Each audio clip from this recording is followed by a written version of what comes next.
Many of the ambitious people feel that they are literally wasting their time or missing on life if they are sleeping for more hours. And many people who think too much or are stressed, they cannot sleep properly. Rather, sometimes they wake up in the middle of the night. So, what actually happens when we do not give ourselves the rest our body is demanding? Number one, it is not only the body that rests at mind, it is also the mind. And our mind goes to rest only in deep sleep state. And when we do not give it that, there is a lot of mental fatigue that starts happening. And as a result, it starts hampering our emotional health. And we see that we are reacting more, we are getting annoyed because of small little things, we are getting irritable, and it also impacts our hormonal imbalance happen, and as a result there is stress level which really increases. Because of that, the cortisol hormone is produced in our body, which activates the sympathetic nervous system and deactivates the parasympathetic nervous system, which is supposed to help us rest and digest. So now our body is also not supporting us to rest. So it's a vicious cycle. But when our body get the optimum sleep and the rest it requires, actually our brains start to recharge. It's just like a phone battery. When we recharge it, it is more operational and more functional. Same way our brain cells gets recharged, it grows and repairs in sleep mode. There is a lot of detoxification that happens.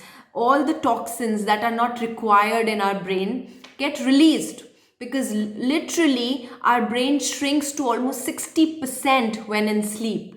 And all the space between those cells, it releases those toxins. And when we don't do that, all those toxins are still there, and that is why we see there's so much of mental fog and fatigue when we wake up the next day, and we need our coffees and teas to get us out of from the bed, because naturally we are not feeling that energy, that activeness.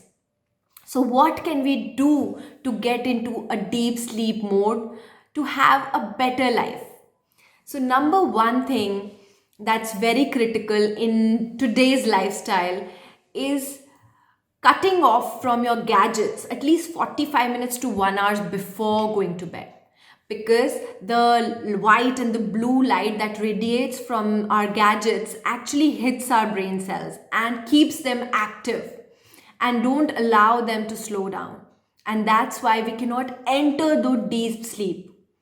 Second, we must have our last meal of the day at least 3 hours before bedtime, because when we have our meal and immediately go to bed, we are putting our body and internal organs to keep working in breaking down that food, and more energy is released, which hits our brain and gets us confused that it stays active even during nighttime.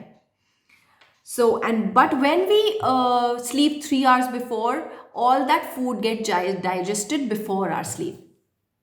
Number three, we can do pranayams, which is a beautiful way to switch from sympathetic nervous system to parasympathetic nervous system, because it slows down. So breathing is a beautiful way to slow down our internal organs. So we can do any pranayam, especially the one wherein we do long exhales from the mouth. So you can deeply inhale, keep it for 5 seconds, hold for 5 seconds, and then exhale out in a long exhale from the mouth. This really helps to calm us down. Number four, we can do meditation before sleeping. So that helps our mind to settle down, our thoughts to settle down. If you're not able to do meditation of your own, you can take a guided meditation. That is a great support.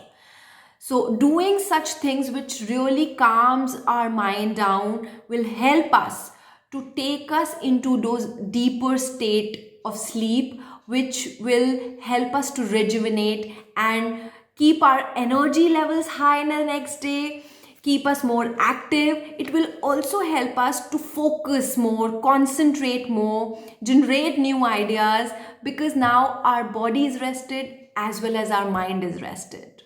So have a good night's sleep and have a lovely day ahead. Thank you, Deeksha.